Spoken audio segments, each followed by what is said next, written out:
Welcome to Ingredient Insiders. I'm John Magazzino. And I'm Andrea Parkins. Thanks for watching this clip of our interview with Sean Hayes. For the full episode, find us on Apple, Spotify, or wherever you listen to your podcasts. Links in the description below. So tell us a little bit about the celery and cabbage program at Koch Farms. Oh, sure. It's both of those items are top 10 programs for us. Big commodity crop, so there's just a lot of demand. So as you grow more, it's usually not too difficult to sell more, at least at the scale that we're at. Celery will start in June. It's lighter during the summer in terms of volume.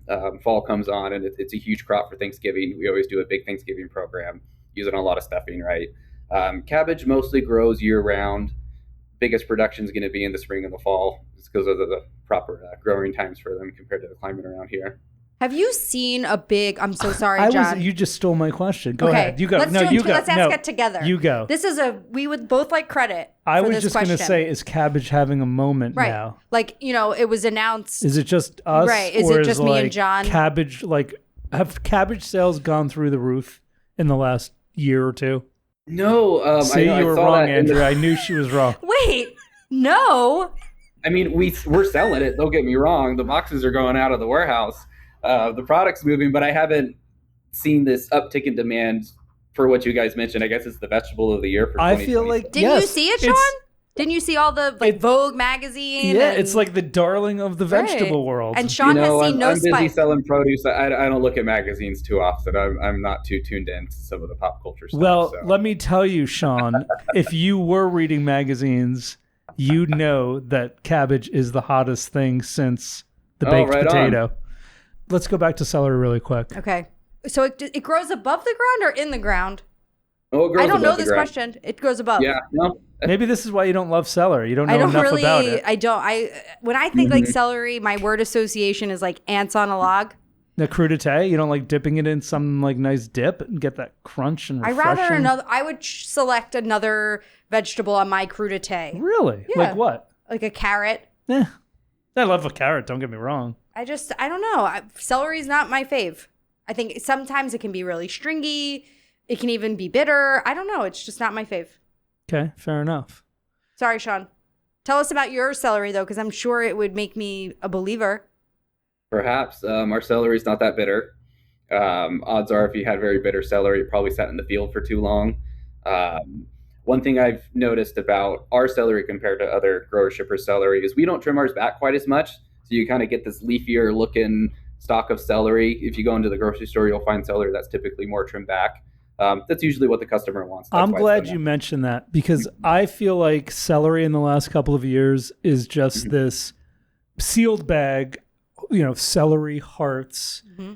And I find also that celery in general, like the diameter of it, like they're smaller. Like it's hard to find good celery. Maybe that's why you don't love celery. You haven't met the right celery. Because I remember my grandfather, when he was teaching me how to cook when I was younger, he used to make this dish. He called it green beans and macaroni. And he would chop the celery. And I remember vividly, he would chop it and he would say, see these leaves? You include the leaves. Never throw this away. This is gold.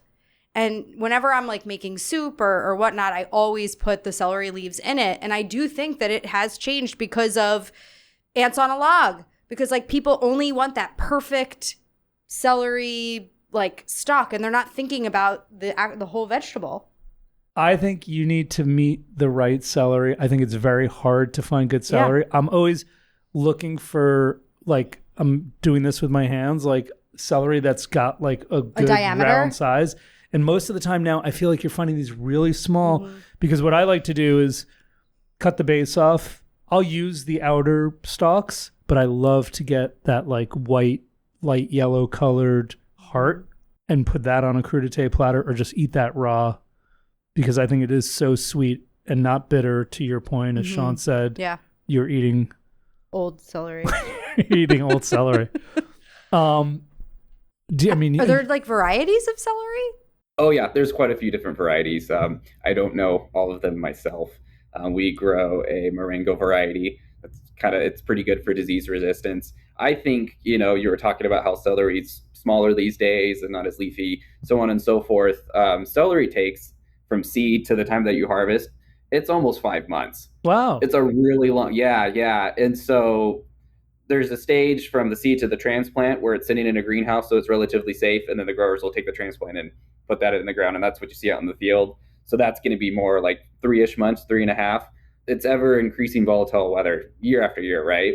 Mm-hmm. And so because it's in the ground for such a long time, the growing conditions don't stay stable for that long anymore. So they have to pull it early? Is that what you're saying?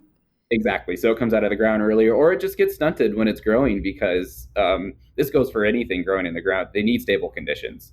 Whatever their preferred conditions are, it just needs to be that way the entire time. They don't do well with temperature changes. So. And is it grown and harvested year round? I imagine so. For the most part, yeah. Interesting. Now, it's funny. We just got off with another farmer talking about citrus, and she told us that it liked to be stressed. Celery does not like to be stressed. It likes even conditions. What about cabbage? Also does not like to be stressed. Okay. Doesn't like to be stressed. I'm like a cabbage. I don't like to be stressed. Yeah, me neither. What is the growing time for cabbage compared to celery? Cabbage is shorter. That's going to be a couple of months. Okay. Celery is probably, at least within the, I don't know, all of the big commodity items, that's the longest one. Does Coke Farms grow a lot of varieties of cabbage? Because there's something where there's like big differences between, you got your Savoy. You got your Napa. You got your red. Oh, sure, yeah, we grow those. We do the regular green and red. We grow Napa and Savoy. We just started growing a red Napa. Yum. I've never seen that. That looks absolutely beautiful. It's very finicky, so we usually don't get very good yield. Okay. Greenleaf does usually get some boxes from us when we have it, but that's probably my favorite. It's absolutely beautiful done right. What is your favorite? Cabbage? Yeah. I know. It's hard. I'm going to just say I love just a regular green cabbage. Me too. But I have are you a cabbage lover like I am? I love it so much. What's your favorite cabbage recipe? I like to keep it really simple. I think cabbage cooked with butter. Just boiled. Just boiled, and then you put butter all over it. I agree. Ooh, I dream of that. I'm with you. But just I a love little salted water, cabbage. But you could throw a couple carrots in there too. I wouldn't be angry. It's funny. I had lunch with Patty Riley last week in Maryland, and he took me to this deli. Yes. And I got a sandwich with almost like a sloppy cabbage Joe. Sandwich? It was like a sloppy Joe. It had the coleslaw on the sandwich. Oh. It was so good. I even said to him, I'm like, you have to bring John Magazzino here because this coleslaw is killer. It was a good coleslaw. It was delicious. Why was it so good? Because it was Sorry, really... Sean, we'll be back to you in a couple minutes. Oh, it was crunchy, well seasoned, not over. I hate wet, sloppy. Yeah. It was really good. Interesting. Yes. Anyway, so how many varieties of cabbage does Coke Farm currently produce? Let's see. I'll have to count them out. So we've got green, red, Napa, Savoy, and red Napa. So 5. I still can't believe the cabbage isn't like the sales aren't through the roof. That's probably the biggest takeaway for me from this episode. I was waiting for you to be like, since it was announced, we have seen sales double. No, not really. Okay. I mean, sure, we're selling more. Don't get me wrong. I do remember when celery was very popular, maybe like 4 or 5 years ago for juicing. And we saw sales absolutely explode in a way that you're kind of thinking like, oh my God, there's not enough celery for everyone. Right. Yeah, during the juice craze. Are you seeing any spikes in anything else that you feel like could be trending up in the next year? Oh, you're trying to get a little insight? Get ahead. You want to I am an ingredient insider. What is the hot vegetable? Specialty items in general. So one trend that we saw because of the pandemic, that was a stressful time for businesses. Everybody was kind of shrinking their offerings a bit because it's simpler, right? Now all of a sudden you're starting to see a lot of retailers on a national and a local level just wanting to have really cool items on their shelves.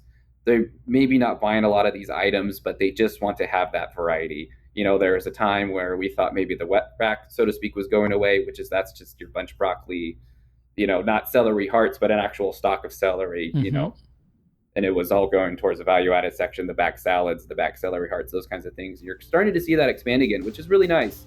It's a lot more fun to sell red spring onions than it is truckloads of broccoli, right? Thanks for listening to this episode of Ingredient Insiders. You can find the products we discussed on today's episode at chefswarehouse.com or your favorite specialty retailer. And don't forget to follow us on Instagram @Ingredient Insiders and Chef's Warehouse at Where Chefs Shop.